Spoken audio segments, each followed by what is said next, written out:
If they succeeded, they would destroy our way of life. In America, healthcare is a big business. In Canada, it is a right.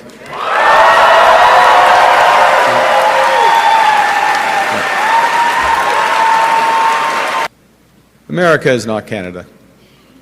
And Canada never, ever will be part of America in any way, shape, or form.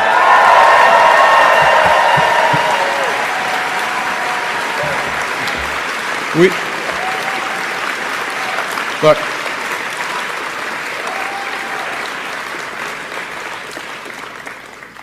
we didn't ask for this fight. We didn't ask for this fight. But Canadians are always ready when someone else drops the gloves. So the Americans, they should make no mistake, in trade as in hockey, Canada will win.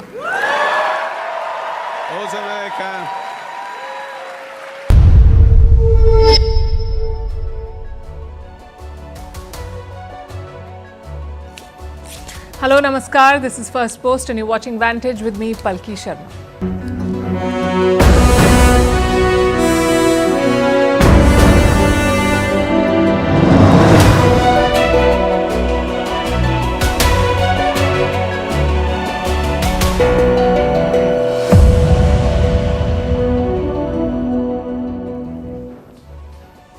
When it rains, it pours. That's the story of Volodymyr Zelensky's life. First a spat with the US president, then loss of American military support, then more attacks from Russia, and now the loss of villages that they had captured in Kursk.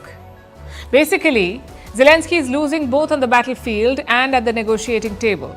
He is in Riyadh today to meet the Saudi Crown Prince. Tomorrow his team will meet the Americans to present their peace plan. We'll tell you what to expect. Meanwhile, Europe is worried about its own security. They're talking about sharing nuclear weapons. We'll tell you what that means. Also in focus, is the US heading into a recession? Donald Trump does not rule it out. Why foreign investors are fleeing the Indian market? Who is Mark Carney, the new Prime Minister of Canada? Why Poland is sparring with America over Starlink? Why thousands of people in Nepal are pushing for the return of monarchy? How revenge killings in Syria have left more than 1,300 people dead in 3 days, why Pakistan is complaining about India's Champions Trophy win, and why Russia is slapping tariffs on Chinese cars. All this and more coming up. The headlines first. North Korea fires multiple ballistic missiles. It coincides with the annual joint military drills by South Korea and the US. Such exercises anger Pyongyang, and they often respond with weapons tests of their own. The US-South Korea drills will continue till the 20th of March. Bangladesh denies claims that the United Nations pressured its army, but the UN Human Rights Chief says Dhaka was warned over quashing protests against former Prime Minister Sheikh Hasina last year. Bangladesh was told that such a move could get it banned from peacekeeping missions. These global operations are a lucrative source of income for some countries. Prime Minister Narendra Modi to visit Mauritius tomorrow for a 2-day visit. He will be the chief guest at the National Day celebrations of the island nation. During this visit, the two countries will sign several agreements to boost bilateral ties.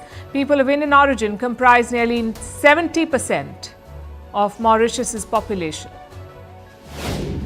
Israel cuts off Gaza's electricity supply. The Palestinian Authority calls it an escalation in the genocide. The move comes as an Israeli team heads to Qatar for fresh ceasefire talks. The first phase of the deal expired at the beginning of this month.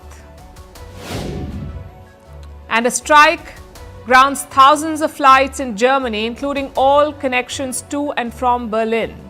The strike has been called to demand better pay for the airport workers. More than 3,000 flights were affected and around 500,000 passengers impacted.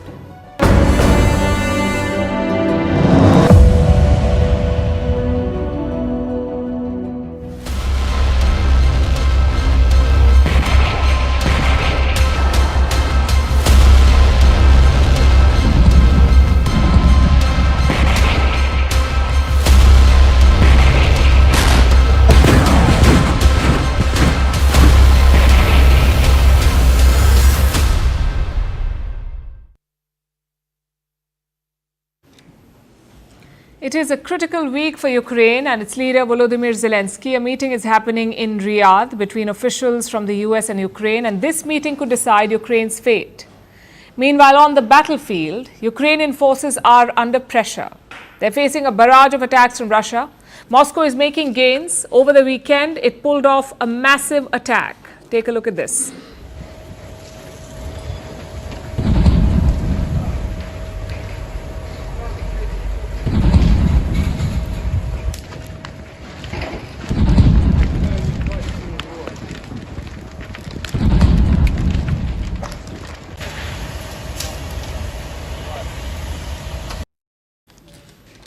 This happened in Kursk. Russia targeted the Ukrainian forces there. According to Moscow, those are Ukrainian soldiers fleeing from Kursk. Now, as you would know, Kursk is a region in Russia. It was attacked by Ukraine last year. Ukrainian forces took control of large parts of Kursk. They hope to use it as leverage, as a potential bargaining chip against Russia. The idea was to trade Kursk in exchange of Ukrainian territories in the east. Remember, Russia controls 20% of Ukrainian territory. Compared to that, Kursk is quite small. But it is Russian land, and it did give Ukraine some leverage. Now Ukraine is losing that leverage. Reports say Russia has launched an operation. It wants to take back Kursk. It has already regained control of some villages, and now the goal is to encircle Ukrainian troops. There are thousands of them there, Ukrainian troops. Russia's attack could force them to flee, or worse, to surrender. And while the Russians are on the offensive, Ukraine's forces are exhausted and depleted. The US has withdrawn military aid. So as things stand, Ukraine is weak and Russia is trying to seize the moment. It is launching attacks on multiple fronts. Overnight, there was a major drone attack. At least 13 Ukrainian regions were targeted. Kiev says it has shot down 130 drones. And this is becoming a daily affair. Russian drones are raining on Ukrainian cities. Last week, the target was Odessa, where some civilian establishments were hit. Was anybody hurt? No, physically no one was injured. There are people who need psychological assistance because they were in shock. What about children? Thank God, all children are fine. Seems like everybody is alive, all okay. We don't know how it will be tomorrow. Clearly, Russia's aim is to make Ukraine's position weaker, both on the battlefield and at the negotiation table. Which brings me to Riyadh, Saudi Arabia, because that is where the negotiations are taking place. A meeting is scheduled for tomorrow between diplomats from the US and Ukraine to discuss the broad contours of a peace deal. Saudi Arabia is playing mediator. Last month, they hosted a similar meeting between the US and Russia. Now it is Ukraine's turn to make its case and hopefully repair ties with the US. Ukraine's President Volodymyr Zelensky is also in Riyadh. He is meeting Mohammed bin Salman today, the Crown Prince of Saudi Arabia.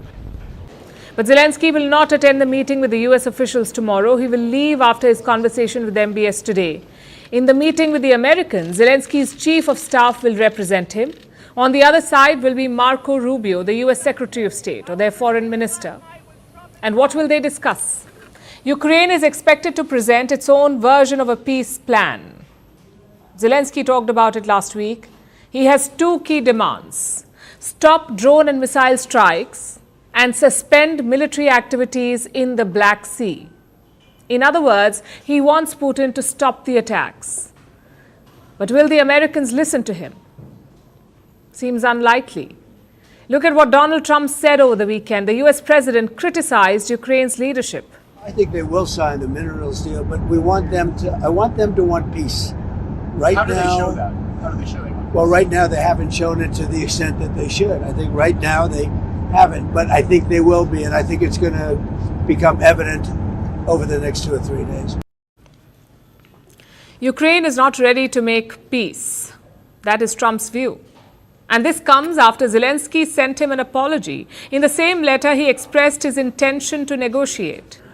But convincing Trump will take more than words. Reports say the US will engage in some tough talk with the Ukrainians tomorrow. They will push for concessions, like yielding territory to Russia and holding an election. Of course, Russia is watching this closely. Ahead of the talks in Riyadh, this is what the Kremlin said. It is not important what we expect, it is important what the United States expects. We have already heard the statements at various levels that the United States is waiting for the Ukrainians to demonstrate that they are willing to make peace. It is, in fact, probably what everyone is waiting for, if the members of the Kyiv regime really want peace or if they don't. Of course, it is very important and it needs to be determined. This is not going to be easy for Ukraine. The Americans say that they have resumed sharing intelligence with Kiev, but it's not going to be enough to shift the battlefield. Ukraine needs weapons to keep fighting, weapons that America has now refused to send. So for President Zelensky, the choices are bleak. A bad peace deal or losing his country altogether.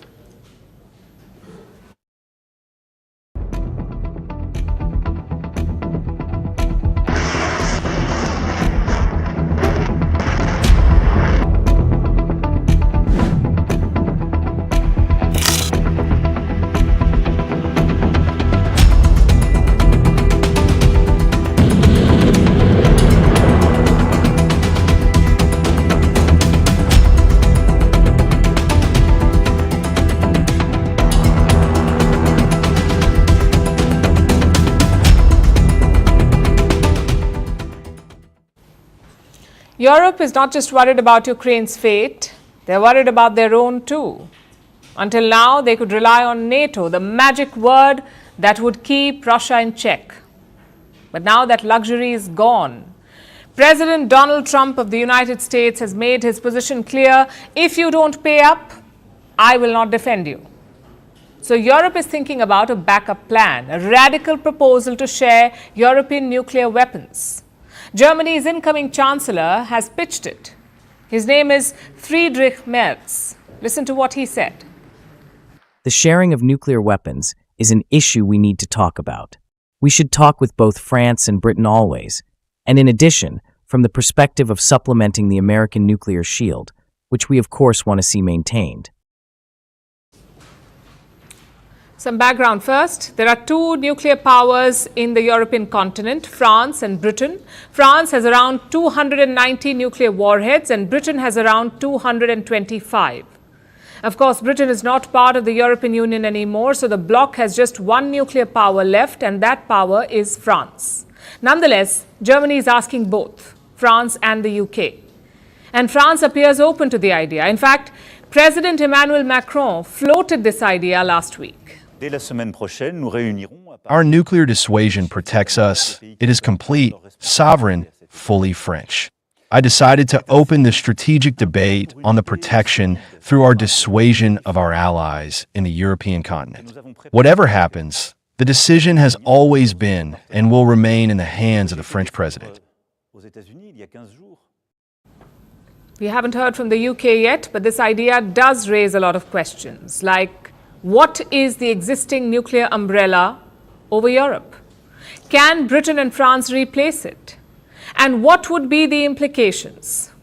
Let's talk about this umbrella first. In simple words, it is an insurance policy. If you have nukes in your country, enemies won't attack you. That is the premise of this umbrella. It is called nuclear deterrence. Now, right now, Europe's umbrella is American. The US has deployed dozens of bombs in 4 EU countries, in Italy, in Germany, in Belgium, and in the Netherlands. This is where American nukes are. In addition, Turkey also hosts American nukes, but Ankara is not part of the EU. Put together, the US has deployed 100 nuclear weapons in Europe, and most of these are airborne, meaning you can put them on bomber planes and you can drop them from the sky. That's the existing nuclear umbrella over Europe. Now we come to France and Britain.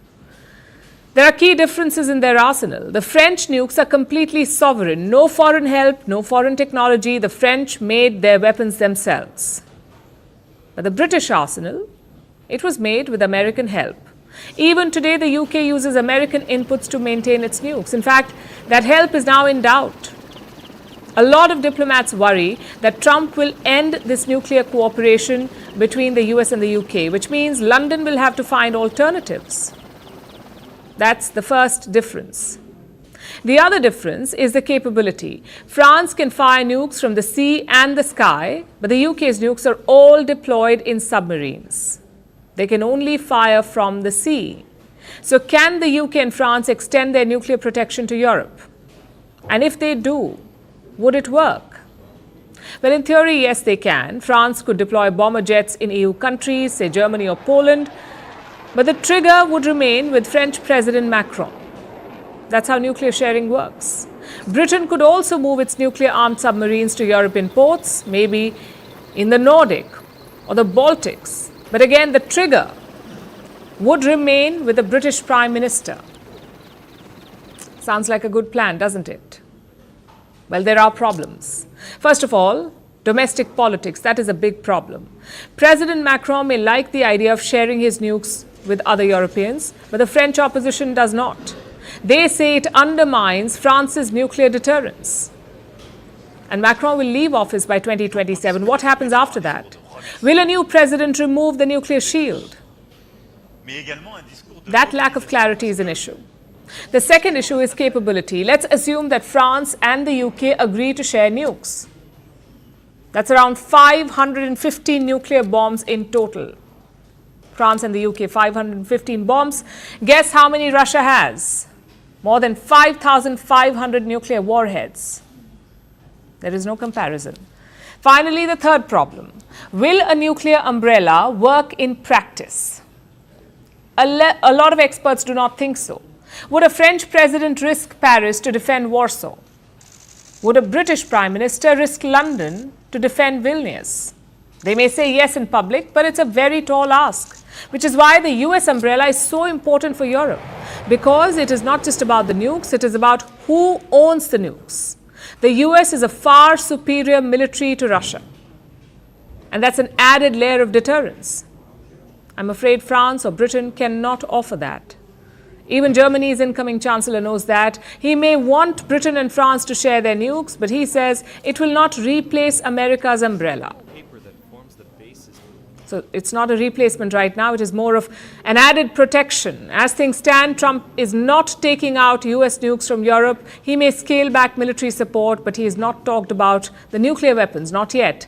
If it remains that way, Europe should be happy. If it changes, they're going to need options. And the only ones are Britain and France.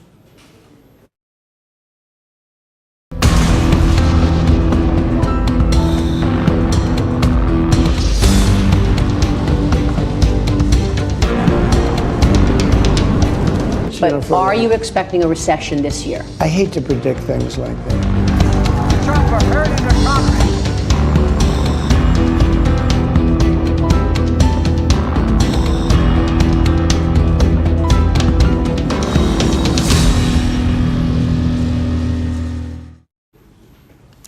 The bogeyman is back. I'm talking about recession.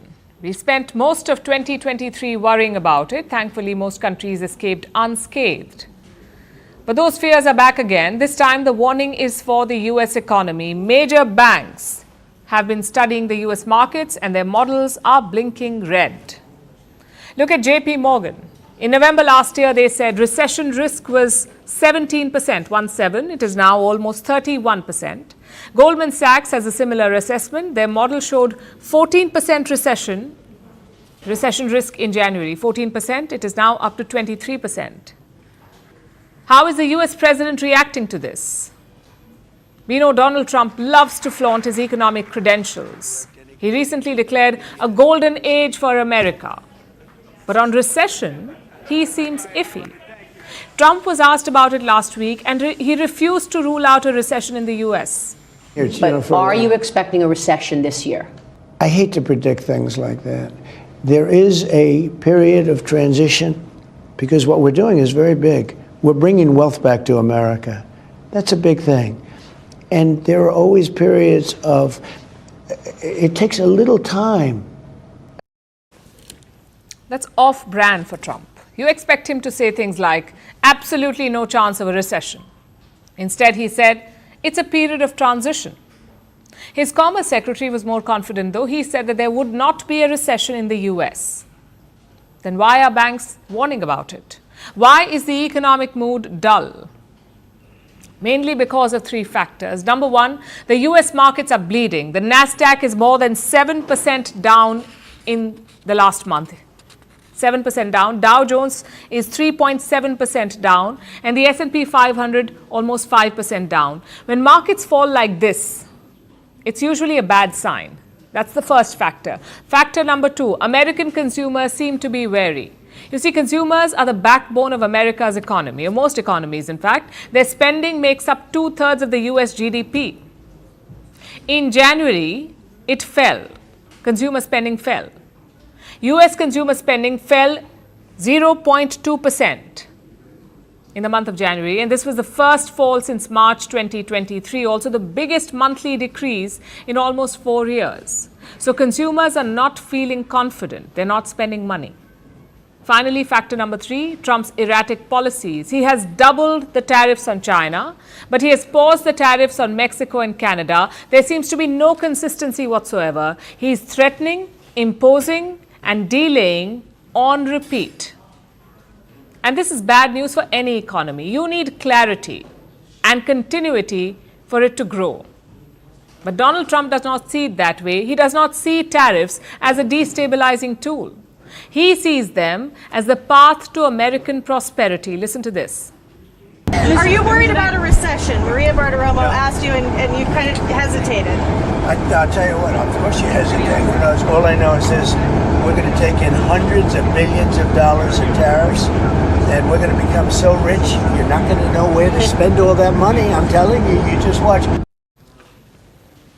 So what's the verdict? Is America heading towards a recession? If it is, we should all be worried. A recession in the US will affect all of us, wherever in the world we are. The US makes up around 24% of the global GDP. It is also the second biggest trader in the global market, only behind China. So if the US enters recession, it would send shockwaves across the world. Thankfully, it looks unlikely because the fundamentals remain strong. For example, job creation. The US added 150,000 jobs in the month of February, 150,000 jobs. That is not the sign of impending recession. As for consumer spending, January was a particularly bad month. You had snowstorms and wildfires in America. Such events tend to reduce spending. So most experts also agree that a recession is unlikely. Having said that, the economy could still slow down. A recession is when the GDP contracts for 2 quarters. Meaning when the growth is negative for 2 quarters. The US may avoid that disastrous scenario, but their growth could lose momentum. Look at this projection from Morgan Stanley. They expected the US to grow by 1.9% in 2025. Now that's been cut to 1.5%. Next year's forecast has also been cut from 1.3% to 1.2%. Their main reason is the tariff concern. So simply put, it is all up to Donald Trump, really. If he continues these trade wars, everyone will suffer, not just America, everyone. If the president realizes that, we can avoid a disaster. If not, nothing is off the table.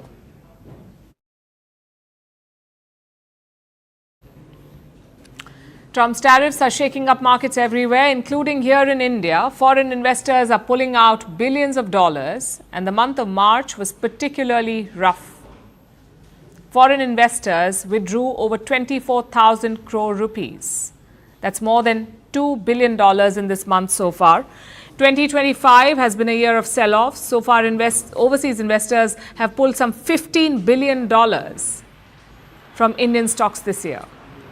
Earlier, this was mostly driven by domestic factors like the economic slowdown and weak performance by India Inc. Several major companies changed their projections. More than 60% of them downgraded their profit projections last month.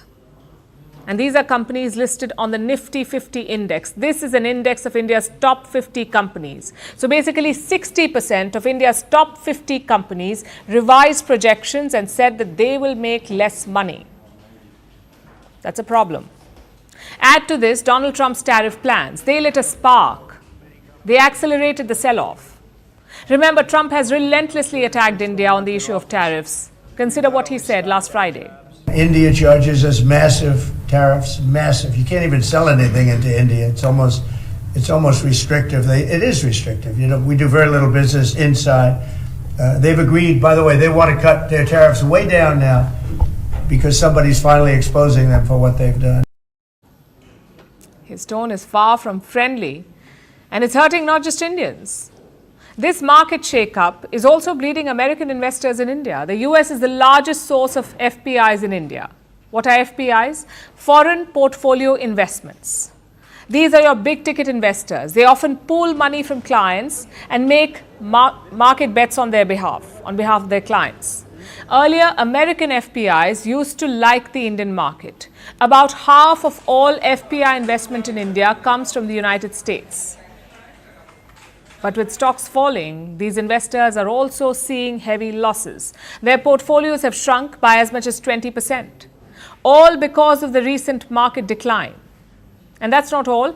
The declining rupee is making matters worse. Today, $1 was worth almost 88 Indian rupees. It was a bad day for the Indian currency. It recorded its worst single-day fall in a month. And when the rupee falls, the value of FPIs falls as well. It falls because these investors invest using their dollars, but their holdings here in India are in the rupee. So when they sell their investments, they will get fewer dollars in return. It's basically a loss of value. Look at these numbers from September 2024.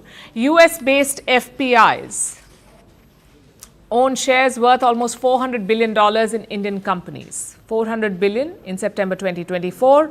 And what's the value of that investment now? Some $304 billion. So that is a decline of about 24%. What does this mean for the Indian markets? In the short term, more choppy waters, there could be more volatility in the coming weeks. Indian markets began falling towards the end of last year, 2024. So far, the rout has wiped off over $1 trillion. Experts say recovery is going to take time. US banking giant Goldman Sachs has released a projection. It says the worst may be over for the Indian markets, but the month of April is going to be critical because that is when Trump will decide on imposing reciprocal tariffs on India. He's been talking about it. The US president wants to impose tit-for-tat tariffs or reciprocal tariffs. He could target Indian exports to the United States, and he has set a deadline of April 2nd for that decision. India charges us auto tariffs higher than 100%. And so on April 2nd, I wanted to make it April 1st, but I didn't want to be accused of April Fool's Day. That's not, just one day cost us a lot of money. But we're going to do it in April. I'm a very superstitious person. April 2nd, reciprocal tariffs kick in. And whatever they tariff us, other countries, we will tariff them. India has tried to meet Trump halfway. New Delhi has cut taxes on several imports, but clearly President Donald Trump is not satisfied. What's worse, he fails to see that tariffs are a double-edged sword. They cut both ways. If Trump raises tariffs on Indian imports, they will hurt the US economy too.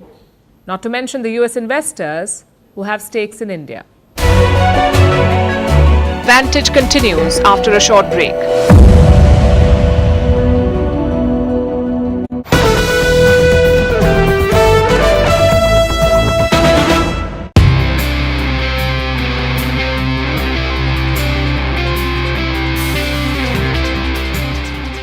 In first place, the next Prime Minister of Canada, Mark Carney, with 131,674 votes, resulting in 29,457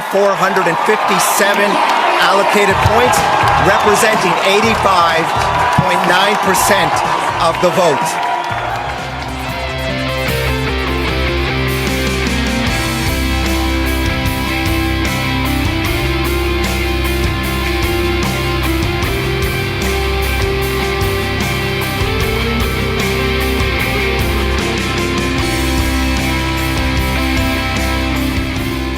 My government will put into action our plan to build a stronger economy, to create new trading relationships with reliable trading partners, and to secure our borders.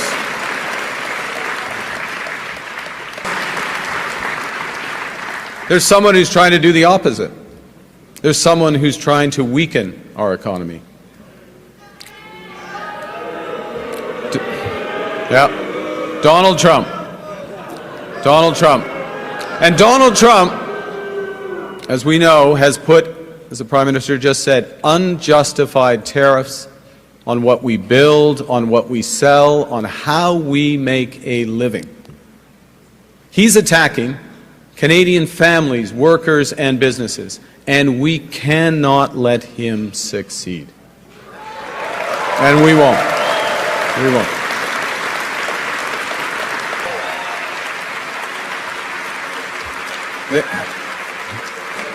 The Canadian government has rightly retaliated and is rightly retaliating with our own tariffs that will have maximum impact in the United States and minimum impact here in Canada.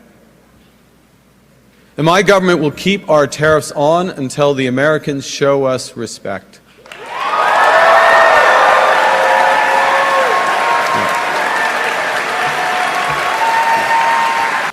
The Americans want our resources, our water, our land, our country. Think about it.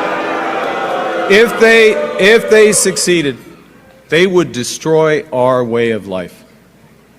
In America, health care is a big business. In Canada, it is a right.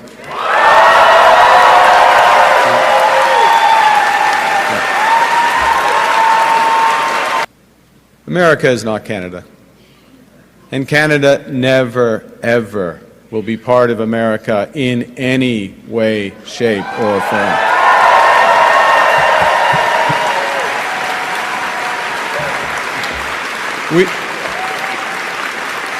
Look,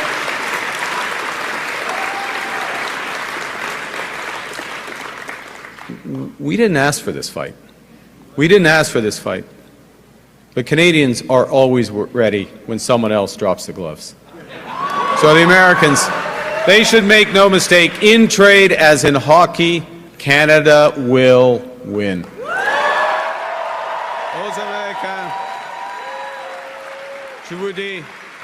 So Donald Trump thinks he can weaken us with his plan to divide and conquer.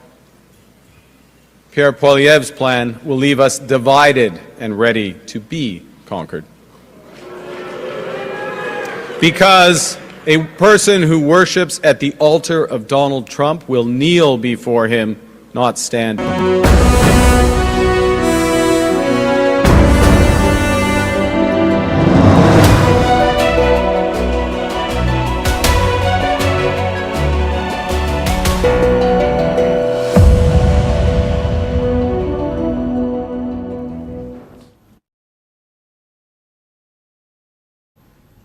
Now to the biggest headline from Canada. They have a new Prime Minister, a man called Mark Carney.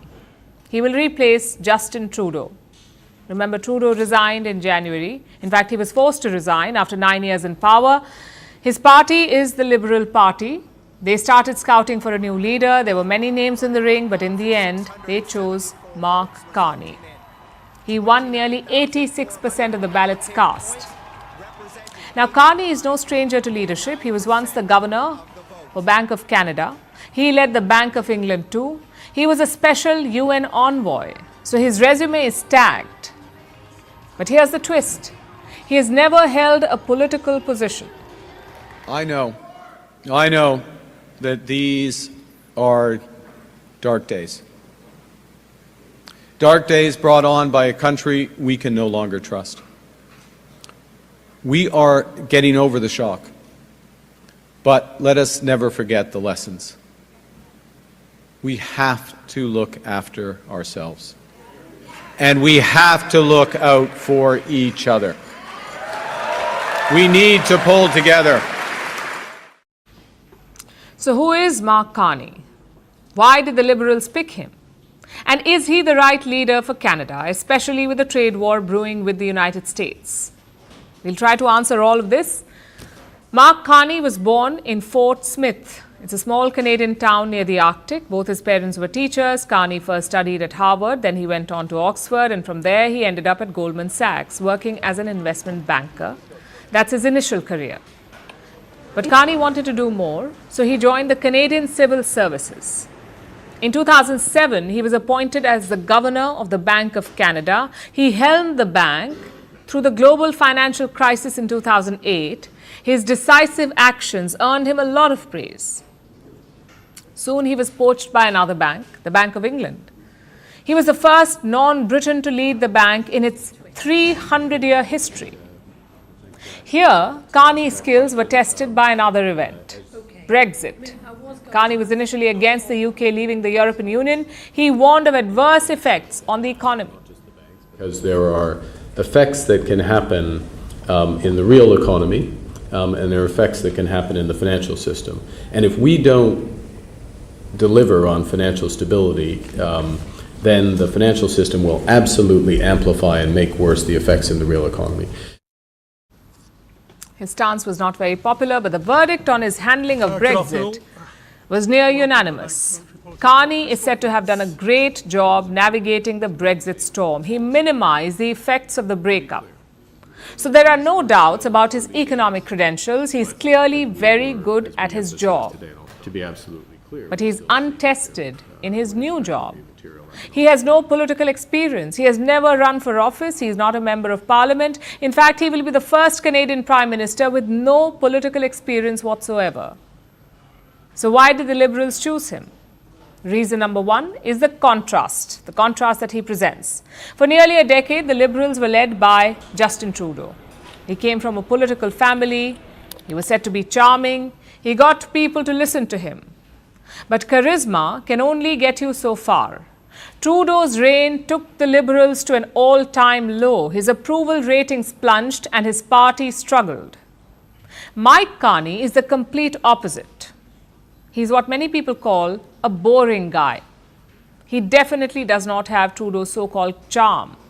He's a technocrat, not even a politician by trade, and most importantly, unlike Justin Trudeau, he does not make false accusations. Yes, I'm talking about the false charges against India.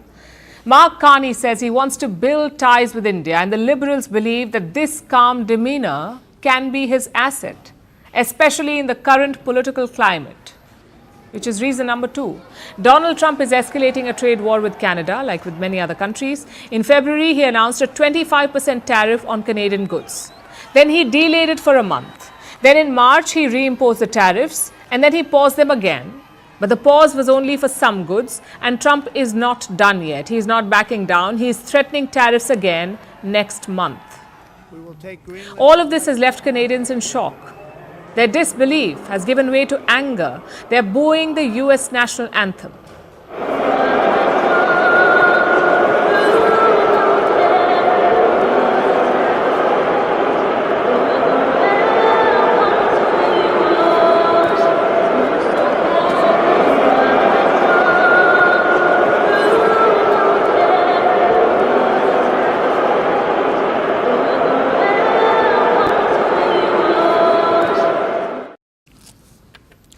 They're boycotting American goods, removing American whiskey from shelves, even changing the name of Americano coffee to Canadiano.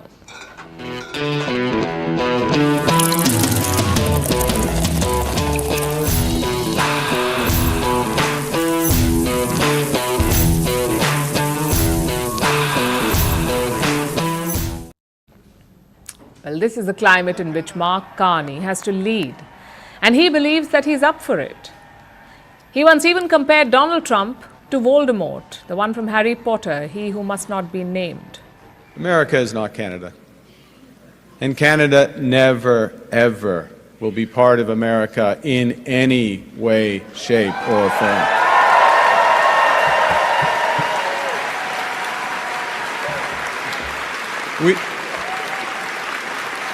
Look,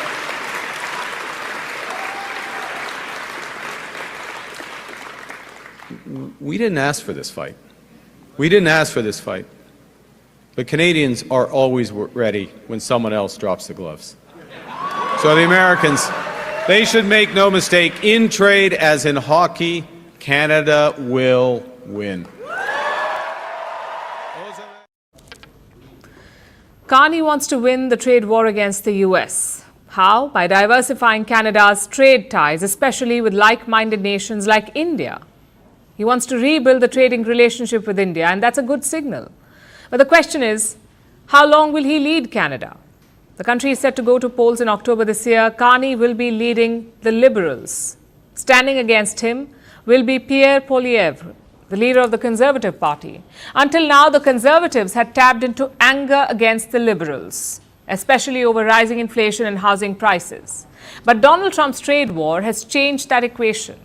Now the sentiment is inherently anti-American, and Canada seems to trust the Liberals more. Let me show you the findings of a recent poll. 43% trust Mark Carney with the economy. Only 34% trust Pierre Poilievre. So is Mark Carney the silver bullet the Liberals needed? Well, he has the credentials. Now he also has the job.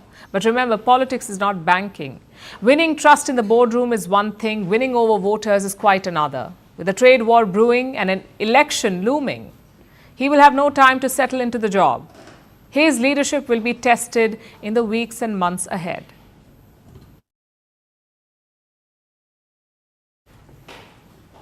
Our next story is about Starlink. It's a satellite internet service controlled by Elon Musk.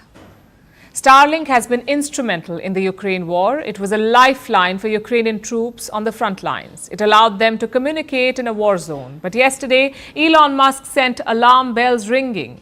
He said that Ukrainian forces would quote-unquote collapse if he turned Starlink off. And that statement triggered a spat between Musk, Poland's foreign minister, and US Secretary of State Marco Rubio. It also highlighted the fact that Musk controls the off switch, giving him direct control over the Ukraine war and the affairs of countries where Starlink operates. Here's our report. It was a typical Sunday, well, typical for the times. A US senator from the Republican Party was having a normal day on social media, talking about exiting NATO and stopping US funding to Ukraine. Then Elon Musk commented on the senator's post calling for sanctions on Ukrainians' oligarchs. But Musk was challenged by a Trump supporter. The person said that it looked like Musk was giving Russian President Vladimir Putin a free pass. It seems Musk took that personally.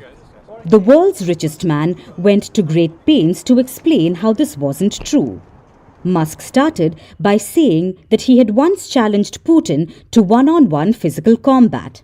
After that, Musk spoke about real contributions via Starlink, the satellite internet service which is provided by his company SpaceX. Starlink has been a lifeline for Ukrainian soldiers, and Musk knows it. He said Ukraine's entire front line would collapse if he turned it off. Musk was demonstrating how essential Starlink is to the war effort. But his comment sent alarm bells ringing. It reminded the world just how much control he had over the Ukraine war. His comment reached Poland's foreign minister, who decided to interject. Foreign Minister Sikorsky reminded Musk that Poland was footing part of the bill. The Polish government keeps buying Starlink terminals and lending them to Ukraine. Almost half of the cost is borne by the Polish government. Sikorsky said Poland pays about $50 million a year for Ukraine's Starlink connection. So if Musk and SpaceX prove to be unreliable, Poland would try and find other satellite internet providers. The Polish foreign minister also accused Musk of threatening the victim of aggression. Musk didn't really do that. If you look at his post again, Musk doesn't say that he will cut off Ukraine's Starlink connection. He was just lauding Starlink over his critics, to prove that he didn't support Putin. So the Polish foreign minister was wrong about that, and his American counterpart took offense. The US Secretary of State Marco Rubio jumped into the online spat. He accused Sikorsky of just making things up and said no one has made any threats about cutting Ukraine off from Starlink. Then Rubio went a step further, telling the Polish minister to say thank you. Rubio claimed that without Starlink, Ukraine would have lost long ago and Russia would be at Poland's border. On a side note, Russia already borders Poland through its exclave Kaliningrad. But Rubio probably wasn't being literal in his post. Nevertheless, the Polish foreign minister said thank you and that Europe and the United States could help Ukraine achieve a just peace. Meanwhile, Elon Musk also responded to the Polish foreign minister. Musk called him a small man and told him to be quiet. Musk said that Poland only paid a tiny fraction of the cost for Starlink and that there was no substitute for the service. Later, Musk put out a clarification. He said Starlink will never turn off its terminals and he would never use the service as a bargaining chip. As reassuring as that social media post is, again, Musk just reminded the world that he could switch it off if he wanted to, but he won't because of his magnanimity and benevolence. How many countries would like to bet on that? How many countries are fine with Musk having so much control? Ukraine doesn't have a choice at the moment. It's in the middle of a war. Switching to a new satellite internet service will come at a heavy cost, both in terms of money and lives. Starlink helps keep the country connected for the most part. Starlink coverage doesn't extend to the borders and Russia-occupied Crimea or the Donbas. Nevertheless, it's essential for Ukraine's forces. But what about other nations? Countries at peace who are contemplating letting Starlink enter their market. If times get tough, will they be willing to bear with Musk's insults or Rubio's demand for a thank you? Poland's Prime Minister Donald Tusk put out this message after the spat. It's definitely something to think about.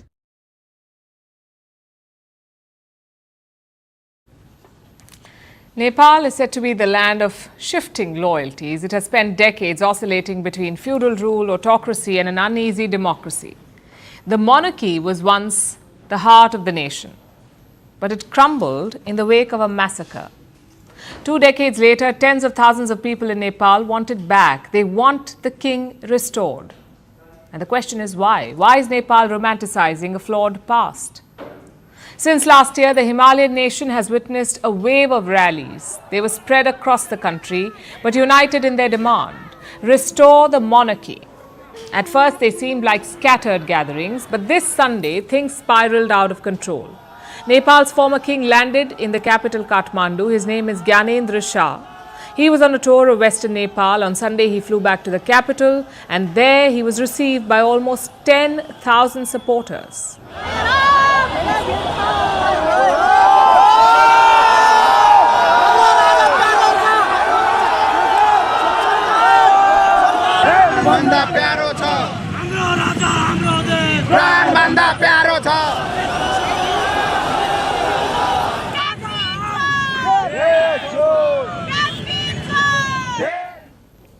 The huge crowd, as you saw, chanted slogans: "We want monarchy," "Vacate the royal palace for the king," "Come back king, save the country." This is what they said. The crowd also included members of the RPP, the Rashtriya Prajatantra Party. It was founded in the 1990s by allies of the monarch. They have long rallied to bring back the monarchy, and the crowd seemed to agree. The country faces instability, prices are high, people are jobless, and there is a lack of education and healthcare facilities. The poor are dying of hunger. The law applies to the public, but not to politicians. Now we are awakening in every household to re-establish the monarchy, which may bring relief to the people. A quick primer first. In 2001, King Birendra was the face of Nepal's monarchy. He wanted to make the kingdom more democratic, but his family did not support this. That year, on June 1st, tragedy struck the family. His son, Crown Prince Dipendra, crashed a family gathering. He gunned down 8 people, including his father, the king, and then he shot himself. The Crown Prince was proclaimed king in coma, but his reign lasted only a brief 3 days. Soon he died, and his uncle Gyanendra became the monarch. Until 2005, Nepal was a constitutional monarchy, but Gyanendra had other plans. He dismissed the parliament, jailed politicians and journalists, and declared an emergency, and then took power. This was met with public protest. Thousands of people hit the streets demanding the king's abdication. And in the year 2006, he had to give up power. 2 years later, the monarchy was abolished altogether. Today, the king lives like a commoner. He hardly makes any public appearances. And this same Gyanendra is at the center of the growing nostalgia. The country should be governed by the son of a commoner in accordance with the people's will, but the king's crown will add to its beauty.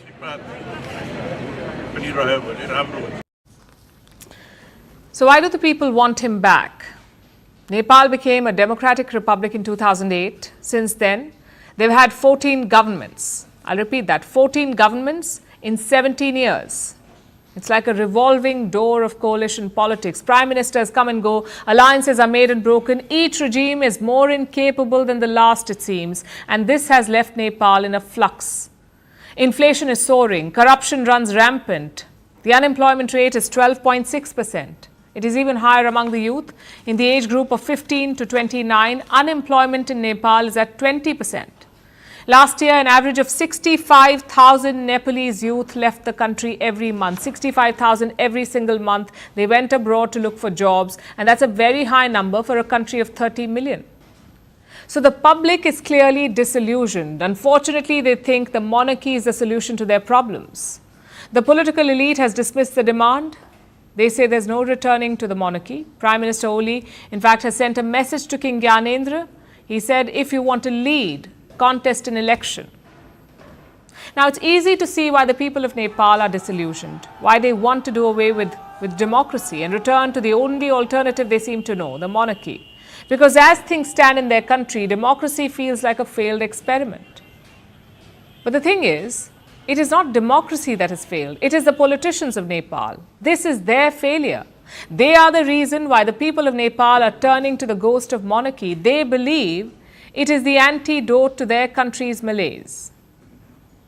But that is just an illusion. Gyanendra Shah was no benevolent monarch. His brief reign was marked by repression. Reinstating him will not miraculously cure Nepal. Its democracy may be flawed, but the solution is not to undo whatever progress they've made. The solution is to demand better governance. Nepal does not need a king, it needs better elected leaders. And it must invest in a future where leadership is earned, not inherited. Vantage continues after a short break.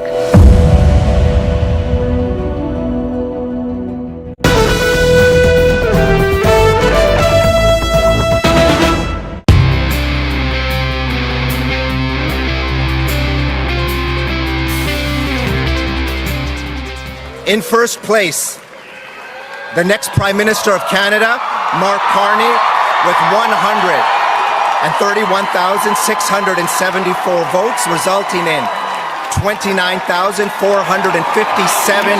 allocated points, representing 85.9% of the vote.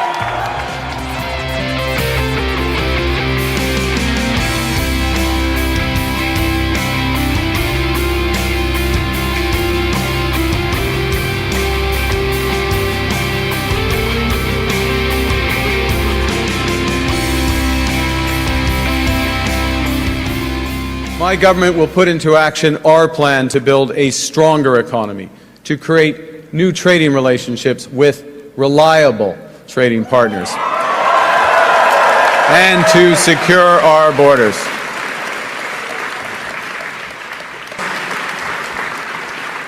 There's someone who's trying to do the opposite. There's someone who's trying to weaken our economy. Yeah. Donald Trump. And Donald Trump, as we know, has put, as the Prime Minister just said, unjustified tariffs on what we build, on what we sell, on how we make a living. He's attacking Canadian families, workers, and businesses, and we cannot let him succeed. And we won't. We won't.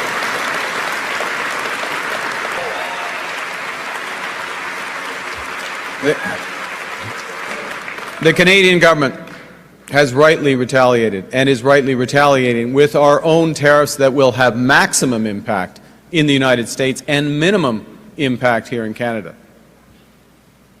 And my government will keep our tariffs on until the Americans show us respect.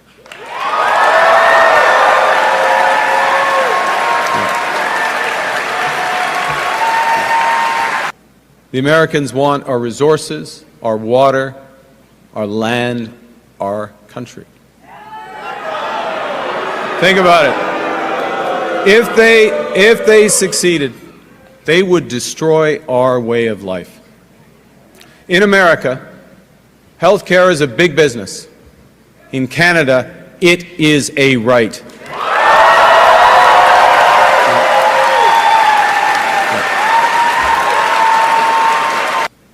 America is not Canada. And Canada never, ever will be part of America in any way, shape, or form.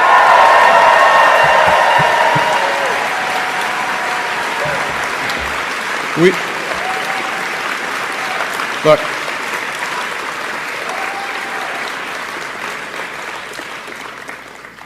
we didn't ask for this fight. We didn't ask for this fight. But Canadians are always ready when someone else drops the gloves. So the Americans, they should make no mistake, in trade as in hockey, Canada will win.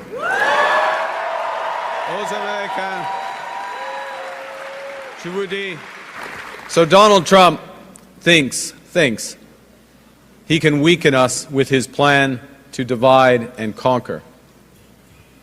Pierre Poilievre's plan will leave us divided and ready to be conquered. Because a person who worships at the altar of Donald Trump will kneel before him, not stand up to him.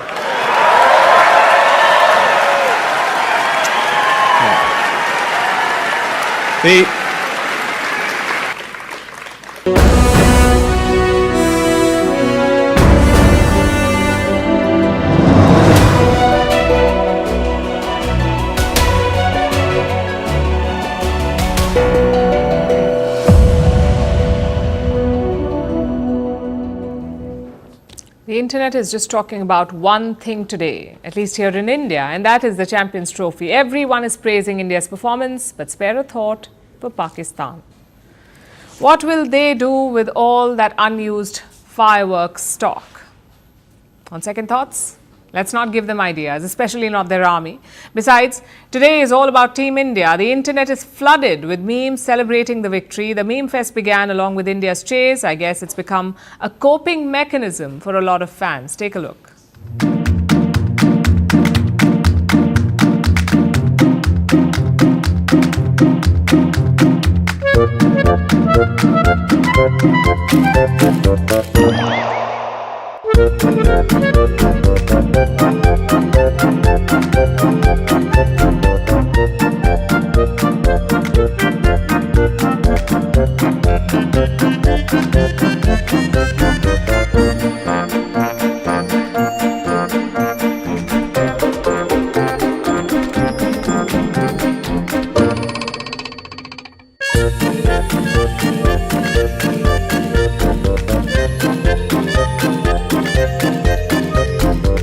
इधर जान मेरी चली गई है कितना खर्चा हुआ है मालूम है मेहता साहब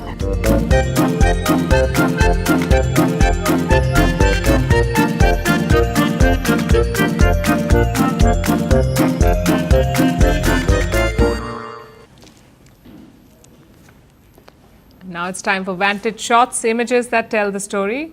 Cyclone Alfred hits Australia's east coast, leading to massive floods. An oil tanker collides with a cargo ship in the North Sea, leading to a huge blaze. And in London, a man with a Palestinian flag scales the Big Ben Tower. Finally, we're taking you back in history. On this day in 1959, thousands of Tibetans protested against Chinese rule in Lhasa. The uprising was a response to increasing Chinese control over Tibet, sparking fears of an attempt to abduct the Dalai Lama. The protesters demanded independence, but the resistance was ultimately crushed, leading to the Dalai Lama's exile in India. We're leaving you on that note. Thank you for watching. We'll see you tomorrow.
Hello and welcome to the late night edition with me, Ayushman Singh Jamwal. Big breaking news coming in at the top of the bulletin, where Congress workers clash with police personnel deployed outside former Chhattisgarh Chief Minister Bhupendra Bagel's residence and raised slogans against the probe agency. This is the agency workers of the Enforcement Directorate. Now, amid the investigation into the Chhattisgarh liquor scam, some ED officials during the scuffle were reportedly manhandled as well. The premises of Bagel's son, Chaitanya, and aide Lakshmi Narayan Bansal and others were searched. Chaitanya Bagel is suspected to be the recipient of the proceeds of crime of the liquor scam. That is the big piece of news that's coming in. Those are the visuals on your screen where you can see security officials as well as Congress workers indulging in a scuffle right outside the residence when it comes to this investigation into Bhupendra Bagel and his family when it comes to the liquor scam that has rocked the state of Chhattisgarh as well. Congress workers clashed with police personnel as well as officials of the Enforcement Directorate. Those are the visuals on your screen. This took place outside former Chhattisgarh Chief Minister Bhupendra Bagel's residence